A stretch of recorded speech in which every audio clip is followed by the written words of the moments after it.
MotoAmerica on BN Sports is presented by Dunlop and the all-new Sport Max Q3 Plus. Now you don't have to sacrifice mileage to get top performance. Dunlop Q3 Plus. And powered by Kawasaki. Let the good times roll.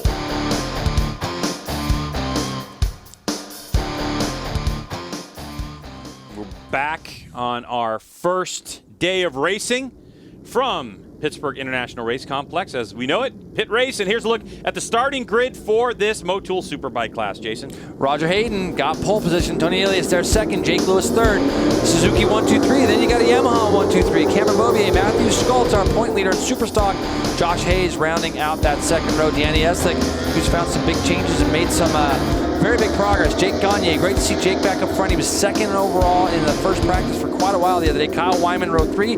Bobby Fong, Ant West, Sylvain Berrier rounds out row 4. And then we're going to go on back to row 5. We've got Hayden Gillum, David Anthony, and Jason DeSalvo with their new WD-40 backed S1000. Bryce Prince, Max Flinders is going to round out our field. A lot more trying to qualify from this race that made it, and that is all due to the 107% qualifying rule for Superbike, as Roger Hayden put down such a lap time. Jason, it really shows the characteristic of this racetrack.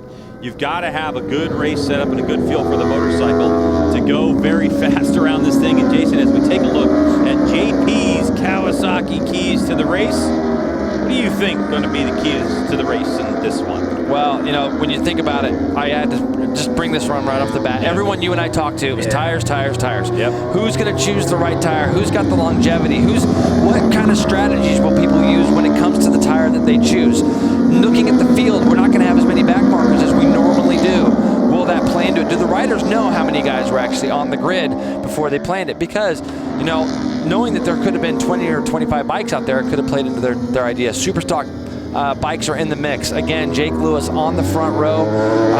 Very impressive from Jake. He's been riding it amazing, as has Matthew Schultz and Bobby Fong. I expect to see for sure Jake, if he can get off to a good start, he's going to want to go. He got his lap time this morning chasing Raj down, and there wasn't that big a difference between those two riders as far as lap times go. Can Roger Hayden finally get one, Greg? We've been waiting. I know he had some bad luck there at Sonoma. We know he's won, but he's really, really due for another one. I'd love to see it happen here at PittRace, and I think that he's got the pace. I think Tony's obviously going to not make it easy. Either is Cameron. He's going to have to earn his win, but I think that there's a lot of people in the paddock that would love to see Roger get one, so I had to put that in there. Can he do it? An emotional weekend for Roger Hayden. We'll tell you more about that. But for our MoTool last-minute report, let's go to Hannah. Hannah? So the race is just about to start, but you may have noticed on the grid just before things got underway that Keith McCarty presented Josh Hayes with a hat, and it says 300th start on it. So today is his 300th professional race start, and that is an incredible accomplishment, so congratulations to Josh Hayes. All right, thanks for that MoTool last-minute report, Hannah. As we get ready for the MoTool Superbike class, what can Josh Hayes do? He was fast earlier today, but here we go. Bikes are in gear, clutches are in. It's time to activate that launch control if you want to use it. And away we go. Roger Hayden from pole. He got a good launch, but there's his teammate, Tony Elias, to 24, looking to go up the inside early. And Cameron slots himself into fourth or third very early. Runs a little bit wide. Jake Lewis is going to run over that white line on the inside, but he's not going to be able to do anything with the power of that Yamaha. Is Cameron going to try to do something now with Raj as they head up into turn 3 for the first lap? Wow, it looked like Cameron Bobier tried to think about doing something. Side by side they go. Roger Hayden holds on to it. 24 is Tony Elias in the lead. 95 is Roger Hayden. Yoshimura Suzuki teammates. And this is a spot we haven't seen Tony in lately. He's talked earlier to us about he's got to qualify better. He's got to make his job a little bit easier. Well, now you've made it easy for yourself, Tony. You're in the lead, and you know that bike's going to be wide, and it's going to be very difficult to pass him. I think that, it looked like Matthew Schultz was trying to go underneath Danny Eslick there, and he didn't quite make it, Greg. Nope, Danny Eslick with a tremendous start. 6th right now, 2nd Superstock bike. You see Josh Hayes is slotted in there, also behind Jake Lewis.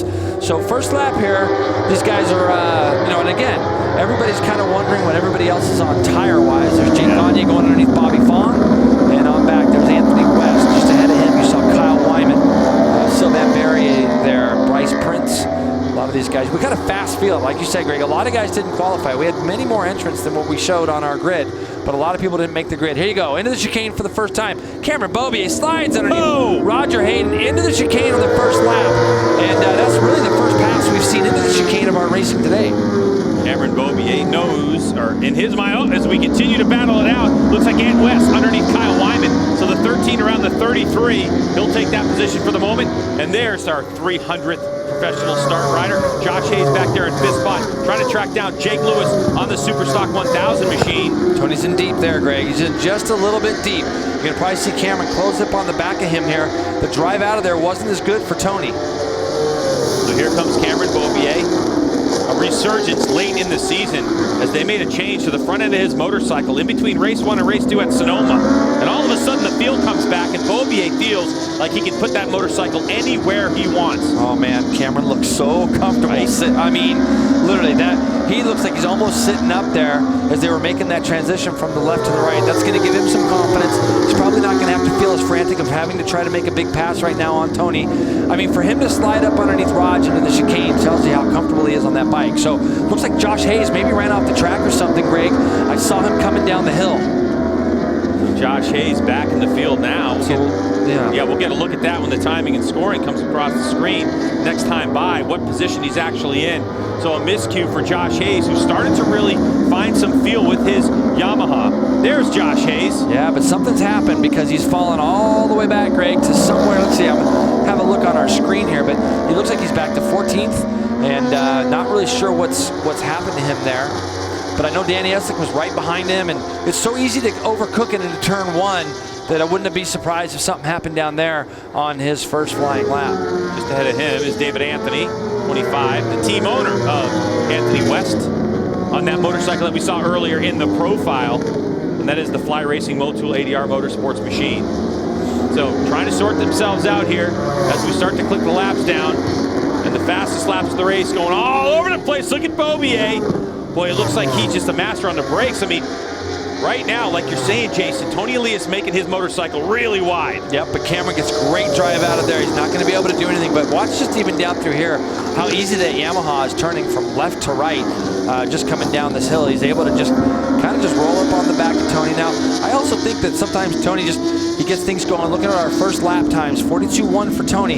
Cameron and Raj, Jake Lewis, Danny Eslick, Matthew Schultz, all in the 41s that last lap. So our Superstock battle is going to rage because the Superstock bikes are able to keep up. Right now it's Jake Lewis, Danny Eslick, and Matthew Schultz, 1, 2, 3 in Superstock. All right, as we look at Tony Elias, 24, and Cameron Beaubier, a tight shot of them.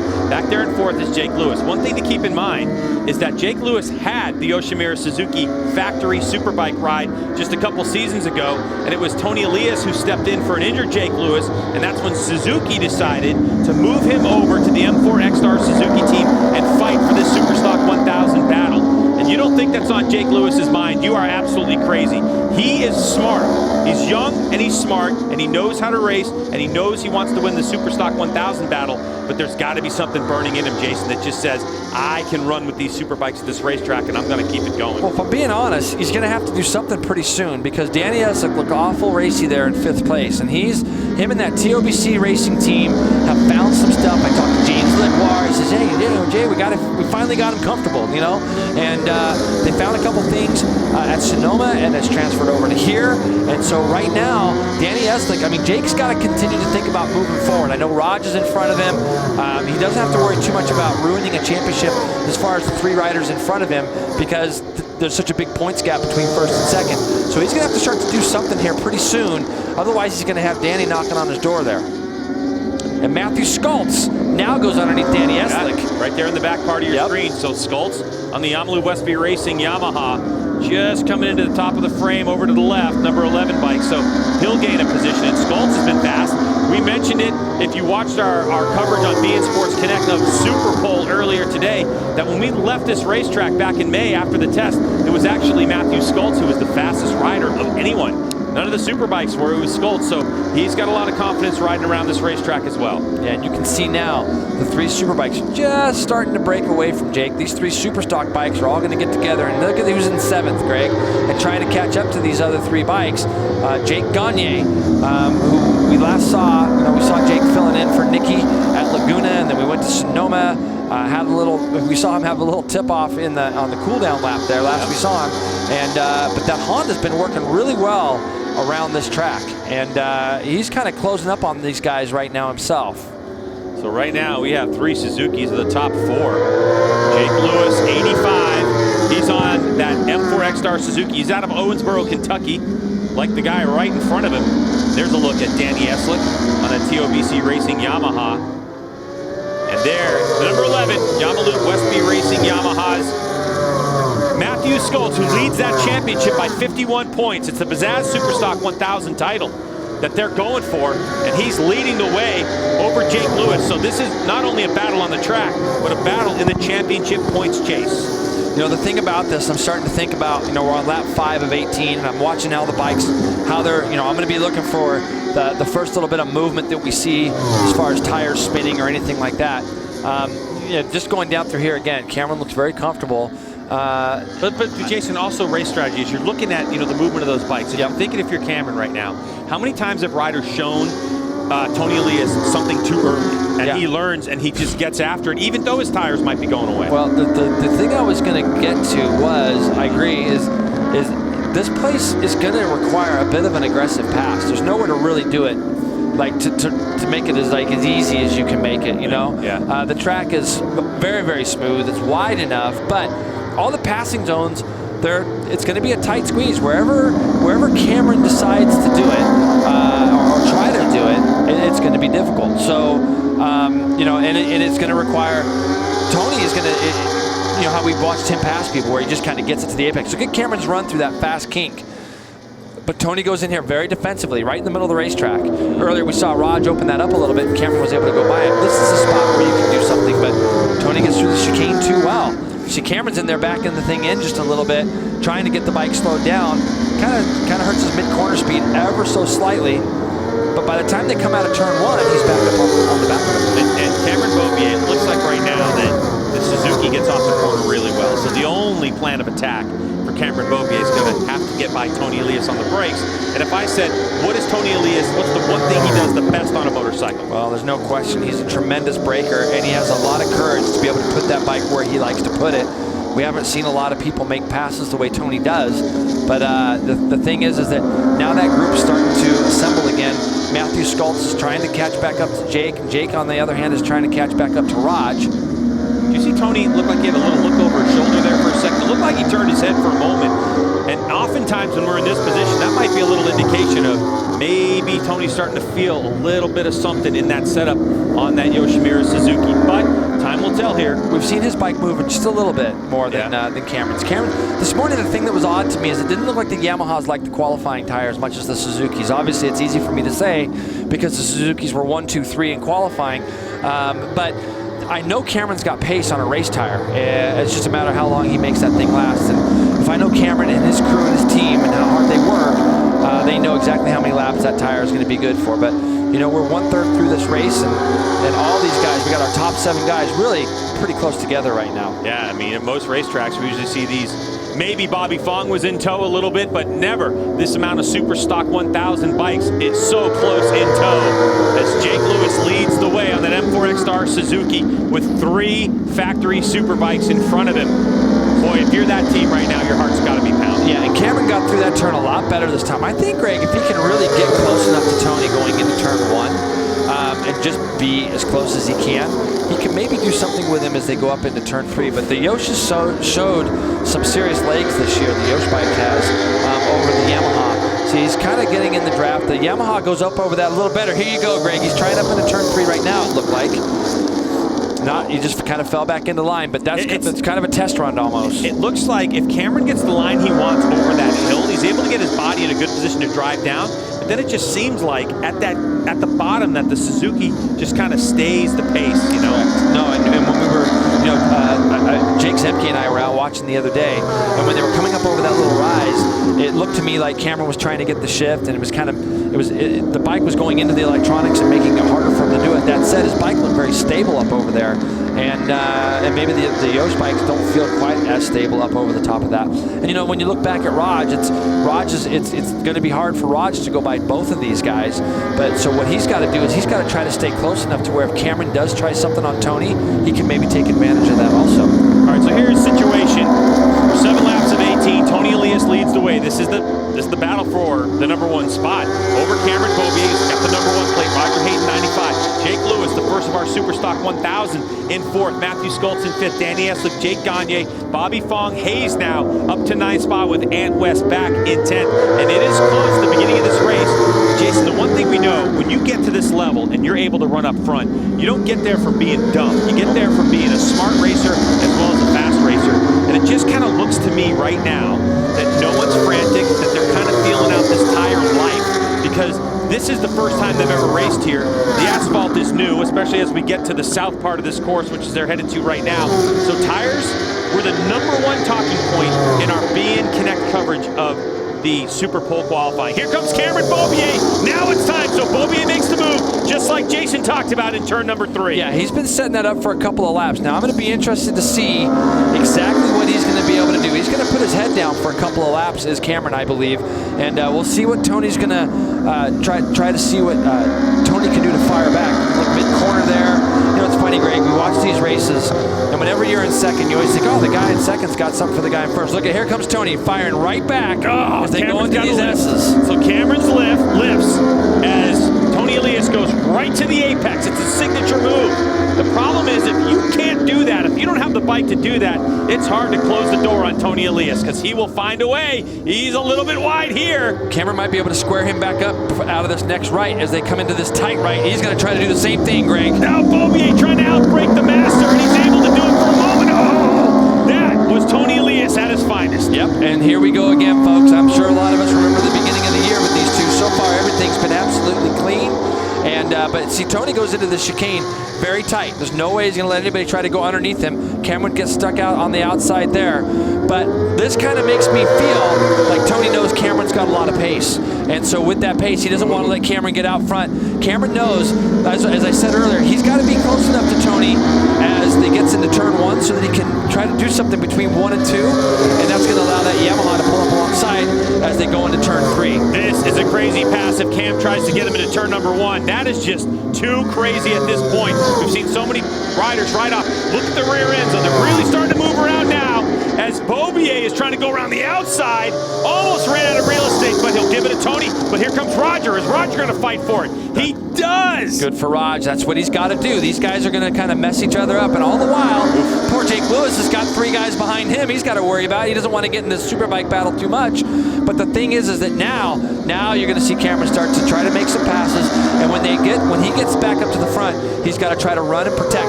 Did you see when they went up over between turn 1 and 2 that lap, how Tony changed his line from the laps prior? Yeah. He realized what Cameron was doing. That's what good racers do. That's exactly what Tony did. So he's changed his line. He parked him at the apex of 1, went up over the inside of turn 2 a lot tighter, made Cameron go down the outside, which then opened up a lane for Raj. Oh, Roger Hayden there. Looked like he got a little too close to that curbing. And now these riders are so tight as Roger Hayden trying to get the job done this time. Now listen, Jason, this is a very emotional race for Roger Hayden. When we were back here in May, we were testing. This is the track while we were testing when Roger found out about his brother Nicky Hayden and the accident. And this is a very emotional filled race weekend for Roger Hayden. And he's been thinking about it. He's been thinking about his brother Nicky when he passed away. And he said it was a very difficult ride for him to come to this racetrack. But Roger, who just made a bit of a mistake there and gave a little bit of a gap to Tony Elias, is really focused on trying to bring a race win home this weekend. Yeah, that was a horrible 2 days that we spent here at VIR for all of us, the paddock in general. And but Raj right now is doing a tremendous job. He's got the pace. Greg, he made that little mistake in the chicane. That's really the first mistake I saw Raj make. It wasn't even that big of one. And he's able to close back up on the back of Tony. And he's looking like he wants to take a shot now. And he's seeing what Cameron has been able to do with Tony in the spots he's been able to do it. So the thing is that the hardest part for Raj right now is he's got to defend his second spot, but he's got to try to find a good place to go by Tony. He's got to be very defiant when he does it. He's got to pick his spot carefully, and when he makes that decision to do it, he's got to do it. Race for the lead, Tony Elias, Yoshimura Suzuki, Roger Hayden, Yoshimura Suzuki. Those riders' teammates easily distinguished by the different highlights. Tony Elias with that bright yellow, Roger Hayden with that bright orange, and right behind him, Monster Energy Yamaha Factory Racing's Cameron Beaubier. M4 X-Star Suzuki's Jake Lewis back there in fourth, still locked in a battle for Superstock 1000. If I'm being honest, Greg, the pace is not that fast. And when I say that, I really believe that if Rog and Cameron go by, the pace will drop down into the 41s. The reason I say that also, Josh Hayes right now is the fastest rider on the track. He's in the 41s. He's trying to get back up into that gap. He's caught Bobby Fong. He's 8 seconds behind Bobby Fong. He's trying to catch that gap back up, and he's capable of doing 41s. All of our leaders right now are in the 42s and 43s. So it's Tony Elias leading the way here. It is now to Roger Hayden as we're getting 10 laps of 18. So already past the halfway point. 9 laps to go in this race. This is going to be the part there. You can see Cameron Beaubier not really up and out of the saddle. That's kind of the way he transitions the bike. He wants to load the rear end of that motorcycle on that transition with his legs. But we're getting that. Tony's in deep. Tony's in extremely deep. And he's up Raj right in. Look at Cameron. He's going to do his best to take advantage of it. Raj does the good thing, gets over to the left. Is he going to be able to out-drag Tony up the straightaway? So what's happening, Greg, is Tony's riding so defensive right now, entering turns so tight that if he just misses a little bit, it runs him wide, draws other people in there with him. That's why our lap times are where they're at right now. You got to remember, Tony's done 41.2 as his fastest. Now they're just kind of stuck in the 42s. With 8 laps to go, if you're joining us just now, this is the race for the lead. 1, 2, 3, 4, 5, 6, 7 riders, including Jake Gagne on that genuine Broaster Chicken Honda CBR 1000 RR. As Gagne looks like he just went around Danny Eslick and moves himself up into 6th spot. That's the red bike that'll be on the left part of your screen as these Suzukis lead the way. There's Gagne right there, so he's worked his way up to 6th spot. Now Gagne is on a Superbike. Left part of your screen, you can see white backing on those number plates indicates Superbike. Cameron was making a big move there, Greg. It looked like he was trying to run up underneath Raj. He didn't make it, so I wonder how tight that got as they headed off there into turn 12. Cameron made his first bid at Raj, and I think Cameron, at this point, he's going, okay, I'm running out of laps. So he's going to try to do the same thing as they come down into the chicane. They so nearly touch. So close. So Raj is defending, and here comes Cameron again. He's going to try to get something. No, he just can't quite do it. So now we're starting to see Cameron look a little frantic. He wants to get by. He realizes, okay, I've got 7 laps to go, 6 laps when I cross the line this time, and I feel like he thinks he has pace. No question. Where Roger Hayden's suffering on the racetrack right now is getting into that MotoAmerica chicane. That's where he's losing his time, and then he's having to use more of that race tire to get back on the back of Tony Elias.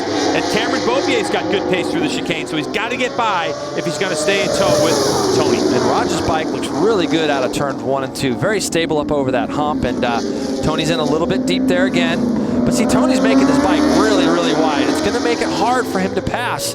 And the fact that he fought right back the way he did, you know, tremendous. I mean, that's Tony at his best. Obviously, I think that Cameron has some pace right now, but Tony just fights so hard all the time, and he doesn't let go. You know, here we go. Matthew Schultz trying to take the Superstock lead just behind this battle for the top 3. Matthew Schultz has moved forward, and Jake Gagne. See, that's what I mean, Greg.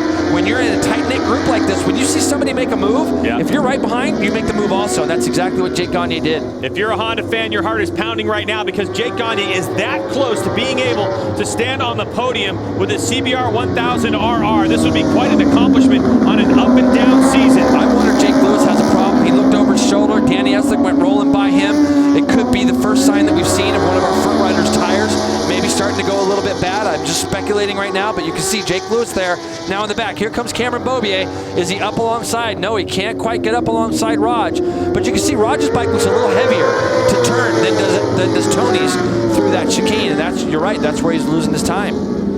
So it is Tony Elias who continues to set the pace. A 42.5 last time around, a 42.7, 42.6, 42.5 for Lewis. He's dropped off the back. And Jake Gagne was the fastest rider on the track at a 42.1, but they're resetting the order right now in terms of lap times.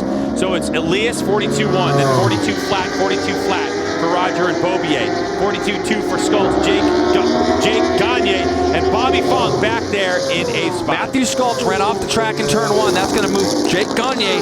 There, Eslick ran off also. So signs of the tires, man. Schultz runs off. That's going to make Jake Lewis feel great seeing those guys run off the track in front of him, and that's going to put Jake Gagne up to 4th and maybe get on the back of those 3 leaders, Greg. So, you know, here we go. Here's Danny Eslick coming down through.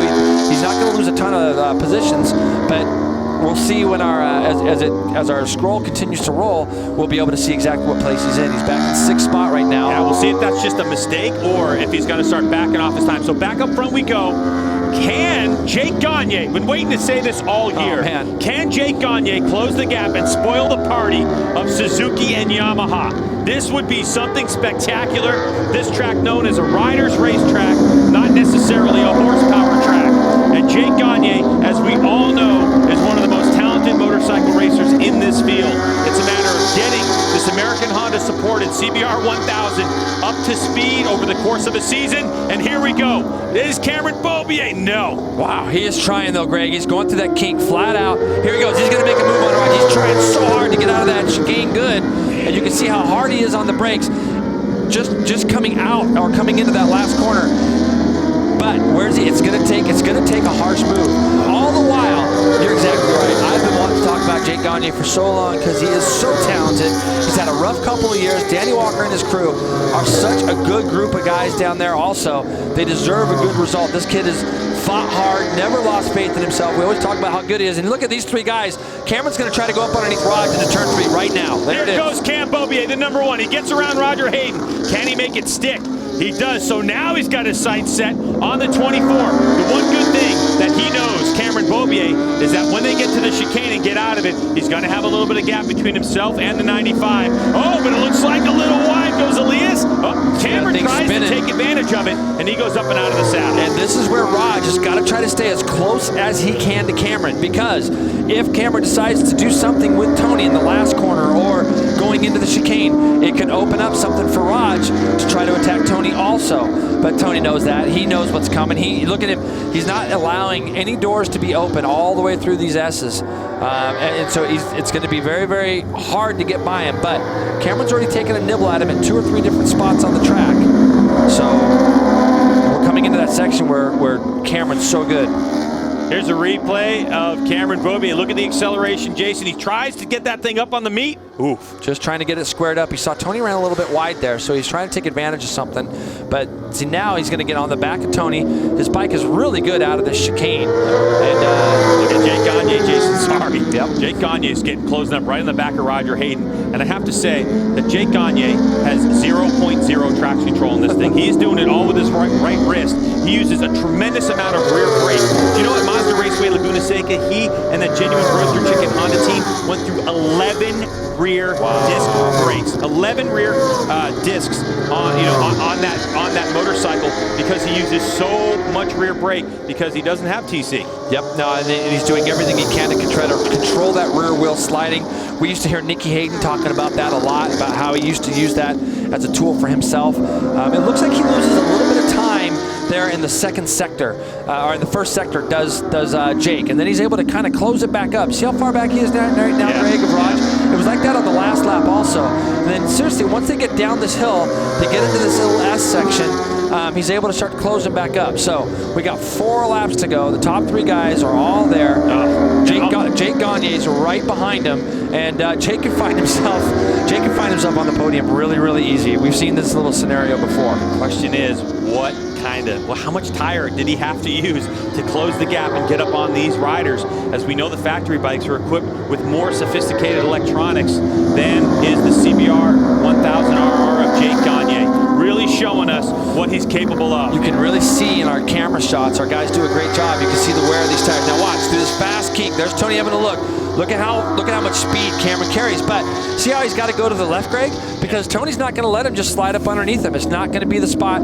This is where Cameron's got to get a good run, and he does. He keeps going up tight over that curbing. Yep. But see, Tony goes in tight again. Right to the apex. Yep. He goes in tight, makes it very, very difficult. In dirt track, they call that pole putting. He's just defending that inside line, and he's going to make it really difficult for Cameron Beaubier. He's basically challenging him.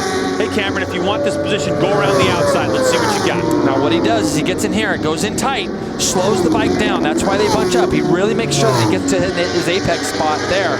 And then up over the top of the hill, Cameron, if you want to go by him, you got to do it on the outside. He drove around the outside, but we know Tony's good on the brakes. So Tony trying to sneak up the inside. He'll block the line and push him wide. Well, Beaubier nearly runs out of real estate, but he's able to hold on to it. A heart-pounding moment for the Yamaha team. And that's exactly what Tony does. I love it. He races hard. Cameron races hard. That's where Roger's got to be right there. But look what's happened. Now Jake Gagne's right on the back of these guys. Cameron's going to look like he's going to take a shot as they go down into turn 7. Here comes Beaubier up alongside. Sideways, he sends the motorcycle. Can he hold it tight? He's got to flip it back to the left, so he's got the lead for the moment. But we know Tony Elias loves that brake lever. Such a class pass by Cameron Beaubier to just get it stuffed under there. And all he wanted to do was get that bike stopped at the apex of that corner. Now he's got to get his head down the best he can and try to lead for a full lap. I believe this guy's going to just drop straight back down to the 41s right now, Greg. If he can get all through this section without anybody kind of putting it underneath him, this is where he's fast. He's going to go through this fast left. You can see that gap is already pulling away right now. He's tremendous into the chicane. And I think that Cameron Beaubier, unless he does something crazy, I don't think these guys have any pace for him. And that's why Tony was trying so hard to not let this happen. And Beaubier just ripped the chicane. Absolutely ripped it, as did Tony Elias. But that little gap right there, as Cam Beaubier now has the race lines he wants to take, the lines that are optimal for his Yamaha R1, as the laps start to tick away. 2 to go for Cameron Beaubier. That was a 41.9 passing and repassing and a mistake. This is going to be a low 41. He's going to continue to put his head down so that he can pull away. He wants to be able to go into the last lap, seeing a +2 on his board. Guaranteed, Greg, we've got 2 laps to go. And he just ran the fastest last split, so and the lead is his. So literally, I wouldn't be surprised if all of our screen lights up purple. What that means, folks, is that he's on a fast lap. And when he comes across the line, he's going to have a white flag and a +2 on his board, and that's his goal right now. That's all he's thinking about. What a race, as Tony Elias has set the pace for the entire race distance. Cam Beaubier about midway threw a shot at him. Elias was able to answer with the brakes, and Cameron Beaubier just started to go to school on Tony Elias and figured out where the best place to pass him was and how to get rid of him. You can see, Jason, that after Cam gets by, now all of a sudden things have started to really stretch out, including Roger Hayden getting away a little bit from Jake Gagne. And Tony, like, when I say this is what Tony's so good at, he's going to keep chasing. We're getting into that part of the track, though. This is the spot where we saw Cameron pull away a lot. This particular section, the last segment, Cameron is so fast through this kink, into and out of the chicane, and through the last bit. So, you know, he doesn't quite have +2, but he's got a pretty decent lead right now. You know, talking to Tony Elias too earlier in the weekend, Jason, we talked about, I said, what's the difference between you during the Moto2 championship run and today? And he said, I'm a lot more patient as we take a look at this battle. It's a battle for Superstock. Where'd Bobby Fong come from? Bobby Fong, who's been really not off the pace, but just not on the pace we've usually seen him all weekend. It looks like his Kawasaki ZX-10, sponsored by Quicksilver Latest Motorsports, is really starting to come in these late stages as we go to the final lap of this race. Oh, Bobby's up underneath Schultz. Are you kidding me? Wow. What a dirt track move. And he has come from absolutely nowhere to catch these guys in Superstock. We're talking tire life, so maybe Bobby's bike isn't great on brand new tires. I spoke to him about this an hour or so before the race. He said, I'm really struggling. You see Josh Hayes has caught up to the back of this group also. And he says, yeah, I just got nothing. I don't know what to do. I can't. I said, Bobby, you're a racer. You're going to figure it out, you know? And that's exactly what he's done. And he's a former dirt tracker, and you saw all that dirt track skill come into play right there in turn number 1. Cameron Beaubier drops it down into the 141, 141.2 for Beaubier now. Just about a second over Tony Elias. Working this final lap here at PittRace is Cameron Beaubier on that Monster Energy Yamaha factory entry. This would be Beaubier's 3rd race win in a row. And believe me, he wants to win out the entire season, even with that 70-point advantage. And Tony Elias, Tony knows if he's on the limit, that he's willing to give another 5 points back to Cameron. This is what I like about this guy, though, because he's looking at what Cameron's doing right now, and he's going to come into his crew and go, okay, here's where his bike was a little better than mine. Here's where my bike was a little bit better than his. He's going to go to work, and his bike will be better tomorrow. Well, Tony's, and he'll go faster. Out of the chicane, the MotoAmerica chicane now into turn number 17. Beaubier looked comfortable. He was snug in there just in case Tony Elias was there, and he went dirt tracking himself. So here we go. It's Cameron Beaubier onto the front straightaway, and he will take the first ever MotoAmerica Superbike win here in the Motul Superbike class. And how about Jake Gagne? Here's that battle. Bobby Fong wins the Superstock 1000. Unbelievable. Where did Bobby Fong come from? Look at how happy he is. It should be. Yep, he absolutely should be. Bobby Fong, awesome job. Jake Lewis, same to you. I mean, Jake led the majority of that race. We saw him fall back. Jake Gagne with his best result of the year, maybe for the last 2 years. So great job for Jake Gagne. And Raj third, but there's your winner, Cameron Beaubier. Wow. 3 races in a row, Greg. Three races in a row. You know, the championship point lead's down to 65 now. There's still a lot of points available. So, and Tony's proven that he's going to push all the way to the end. Yep. He's not just going to ride around for points. So anything can still happen. And Tony keeps that podium streak alive of wins and second places only on the podium. Cam Beaubier will notch his 5th race win of the season. And by the way, after we left Sonoma, as he did the double there, that was him doubling the amount of wins he had all season. So Beaubier has 5 wins, and it's been 3 in a row. So still with a healthy championship lead of 65 points is Tony Elias. Josh Hayes with a good recovery. He will come home in 8th, just behind that incredible super stock battle won by Bobby Fong, Matthew Schultz, and Jake Lewis. That'll be your Bazaz Super Stock 1000 podium. But this rider right here, Roger Hayden, stands on the podium again in the MotoAmerica Superbike class. He'll be 3rd on the other side of the break. We'll talk to these riders and find out how that race went. So don't go anywhere as coverage continues on beIN Sports.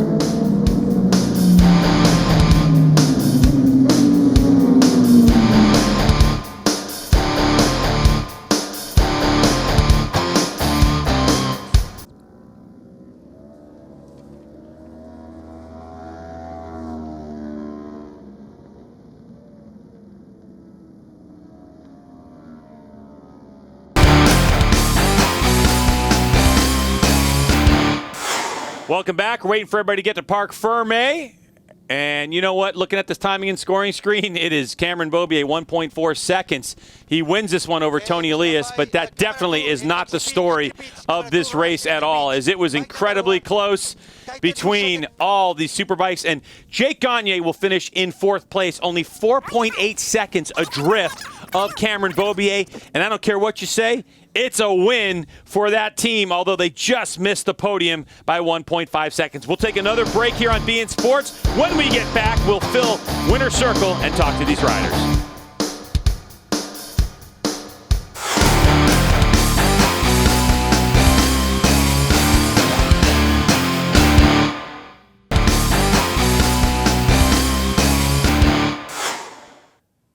MotoAmerica on beIN Sports was presented by Dunlop and the all-new Sport Max Q3 Plus. Now you don't have to sacrifice mileage to get top performance. Dunlop Q3 Plus. And powered by Kawasaki.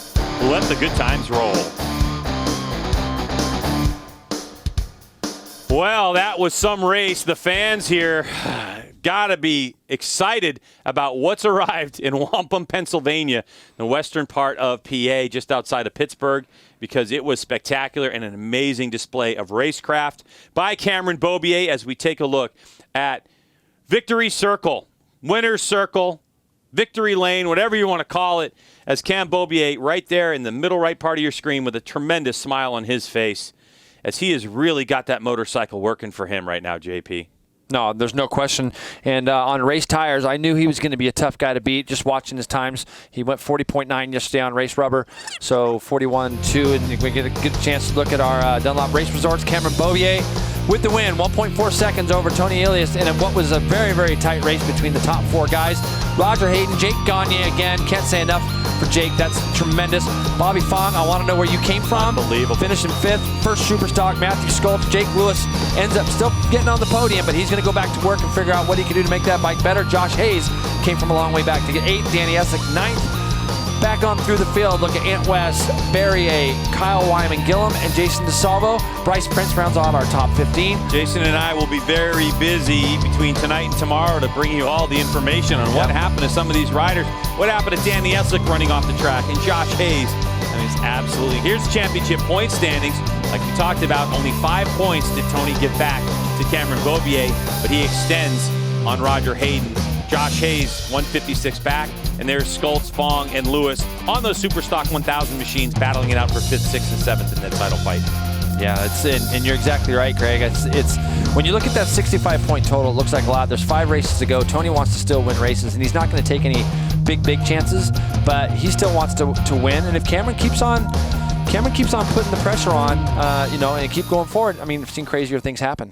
Cameron Beaubier put on an awesome display of racecraft. Did a great job, didn't he, Hannah? That's right, Greg. That was an incredible race. You had to fight really hard for that, but once you finally got in front of Tony, you were able to lay down some faster laps and pull off yet another win, third in a row for you. Tell us about your race. Yeah, thank you. You know, I was struggling a little bit getting going there at first, and then yeah, I slotted in and started feeling really good. You know, the track came to me, my bike came to me, and yeah, we made a couple changes overnight that we kind of went backwards this morning in qualifying, but kind of changed it back and got on our same game plan as same bike we rode yesterday. And you know, as the R1 was ripping out there, it was working so good. It was a really fun battle with those two guys. You know, I was struggling a little on the brakes with them in a couple of areas that I think we can improve on tomorrow. But big thanks to my Monster Energy Graves Yamaha guys who were able to put our heads down the last two laps and make a little break for it. So hope we can do something similar tomorrow, and yeah, go for it.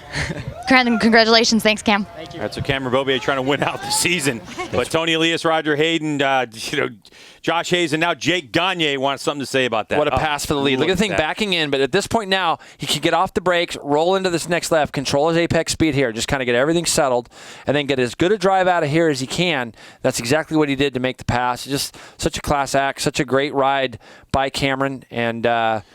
And Jason, he attributes it to that 5-week break. He really went back to the drawing board at home, and he and his team, and they just said to themselves, let's just kind of reset everything, take a breath. What have we been doing that's not working? And they've really worked on it. And since that break, they've really started to progress. And that front-end change has really made all the difference. Yeah, no question. I think that for him, it's just going to continue to shine through. And when Cameron gets a lot of confidence under his belt, boy, it's, you know, and Greg, honestly, the Yamaha's a little down on top speeds, even when we look all the time.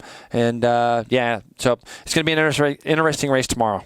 As we await the arrival of Beaubier, Elias, and Hayden, it's the Motul podium because there's going to be a lot of screaming fans for these riders. Hey, MotoGP tomorrow right here on BN Sports, 7:30 a.m. You don't want to miss the coverage. And your boy Valentino Rossi's right up front in qualifying. He's real close to the top end. Can the aging veteran do it again? You want to find out all that great race action at 7:30 a.m. And, of course, our coverage of MotoAmerica from PittRace begins at 2 p.m. East, live right here on the network. Plus, there's some extra stuff on BN Sports Connect, so you want to check all of that out as BN Sports brings you all the greatest road race action in the United States, all on one network.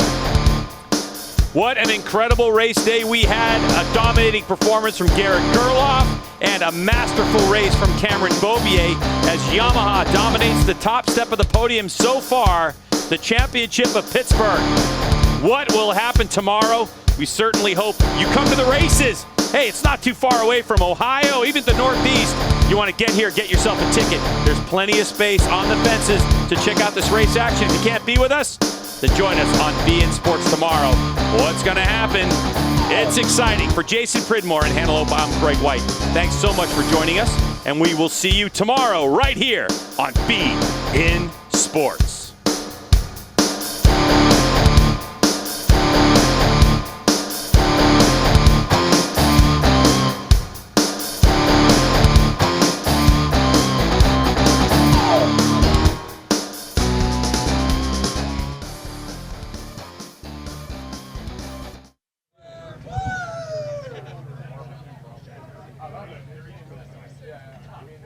Okay. Now? Okay. Ready? So quiet. Where'd everybody go? Sorry.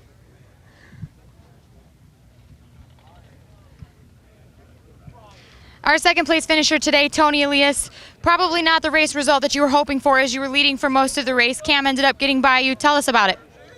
Well, we expect a difficult race. Both Yoshimura Suzuki riders, we choose the same strategy with medium hard tires.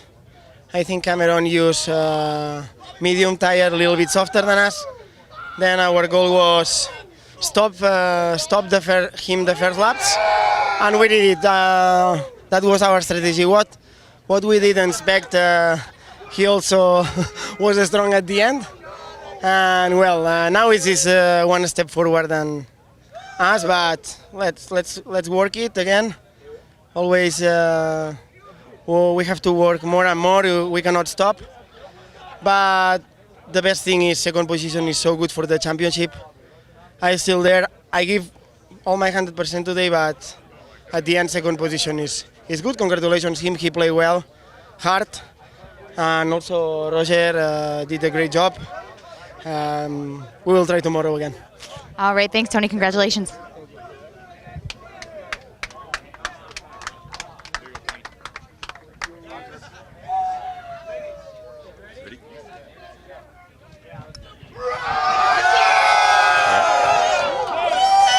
There we go. So Tony Elias in second place, and what a good performance from Tony. I mean, he raced them as hard as he could. Yeah, no, there's no question, and the racing was hard, and it was fair, and just like Tony said, but he'll come back, they'll make some changes, and move forward. Let's go down to Hannah, who has our third place finisher, Roger Hayden. That's right, Roger. A lot of battling back and forth with your teammate, with Cameron. Still finished on the podium today. Tell us about your race. Yeah, it was good. I got a good start, and I felt comfortable behind those two, and they were racing pretty hard. And then, man, I think Cam might have caught us off guard a little bit when he took the lead because it was just through the middle of the track, and he was gone. So, yeah, would have liked to have been a little closer, but you know, it was a good race. I felt solid. I wish I would have stayed on there those last couple laps, but can't thank my team enough. Yoshimura Suzuki crew gave me a great bike, Arai helmets, Alpine Star leathers, Monster Energy, and good race. We got to improve a little bit for tomorrow, but looking forward to it. Thank you, Roger. Congratulations. Yeah, I think that, you know, Cameron caught some of them off guard, but, you know, when you look at the times that Cameron was kind of laying down yesterday and that he was able to get into those high 40s, and, you know, he had pace. He had pace, Greg, from the start.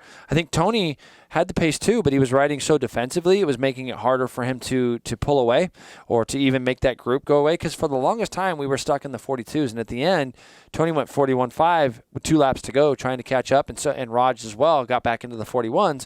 So, you know, it's just race strategy. Guys not knowing what's going on. Now they've got a race under their belt, all of them. They'll go back with their teams and decide if the tire that they were on today is the best one for tomorrow also. Yeah, it'll be interesting to see that, because the fastest lap of the race set by, say, Cam Beaubier was a 1:41.265. That was on lap 4, but he backed that up with a 1:41.553. So only 0.3 of a second off of his fast on the last lap. Greg, 2 laps from the end, he actually went 41.289. So he almost did his fastest lap of the race with 2 to go. So and then the last lap, 41.5, and you see him being a little defensive there on the last lap. Yeah. And same with Tony. Tony goes 41s. So just the pace at the end there was a little different. Yeah, and looking at our timing and scoring screens, which you guys can't see necessarily, but I can tell you Bobby Fong, who won the Superstock 1000 battle, did his fastest lap of the race on lap 12. Kyle Wyman, who finished in 12th, did his fastest lap of the race on lap 14 of 18. So some of those riders had some tires underneath them, but they're going to really go back and have a conversation with Dunlop, and definitely the sun and the heat helped with tire wear. All right, let's take a look at some highlights from the race. Jason? Right off the bat, you saw the 3 Suzukis get away to a good start, but Cameron Beaubier slotted himself into there in the 3rd, and as they made the run up the hill for the first time, you saw Tony Elias leading the way. Rod jumps up into 2nd. We saw kind of a pattern going, but on the first lap, Cameron was really, really aggressive, going underneath Raj in the chicane on the opening lap, and everything kind of settled down. We kind of knew this was the calm before the storm. We were wondering where it was going to start happening. Cameron was really good at getting up over that turn 2 and getting his bike stabilized over there as he made the pass into turn 3, but Tony came fighting right back. Didn't waste any time, fought back in turn 7, and then Cameron did the old over-under as they headed into turn 12, and Tony did the same thing right back. Took the lead again as they went back up over into turn 13 down through 14. Then we started seeing this. Tony was getting the bike really stopped at the apex of turn 1, but he was going to make Cameron go to the outside of him if he was going to do any kind of passing. That's exactly what Cameron did. On this particular lap, he wasn't quite able to make it. Raj decided to go by, take advantage of these 2 guys racing each other. He slotted himself into 2nd, but Cameron was not done. Cameron, as he fell back to 3rd here, these 2 Yosh bikes got side by side. Cameron's going to pull up underneath Raj as they head into turn 3 again. And this was the start with about 6 laps to go of Cameron trying to go back and win this race again. Then they went off down into turn 7. Cameron gets the thing sideways into here, gets the bike stopped, gets to the apex of the next corner, gets his apex speed slowed down, and is able to continue through these S's. The third sector is really what won Cameron this race, in my opinion. He was able to get through that fast kink into the MotoAmerica chicane through that last sector a little bit quicker than those guys and created some gaps. And tremendous victory. So congratulations to Cameron Beaubier and his team on a fantastic victory, his third in a row, 5th of the season for the Yamaha R1 rider. And a look at this Motul podium as Cameron Beaubier gets the winner interview. That'll do it for us on beIN Sports Connect. Thanks for watching, and we'll see you. Oh, yeah, that's right. We got KTM coming up, so don't go anywhere. It's just around the corner.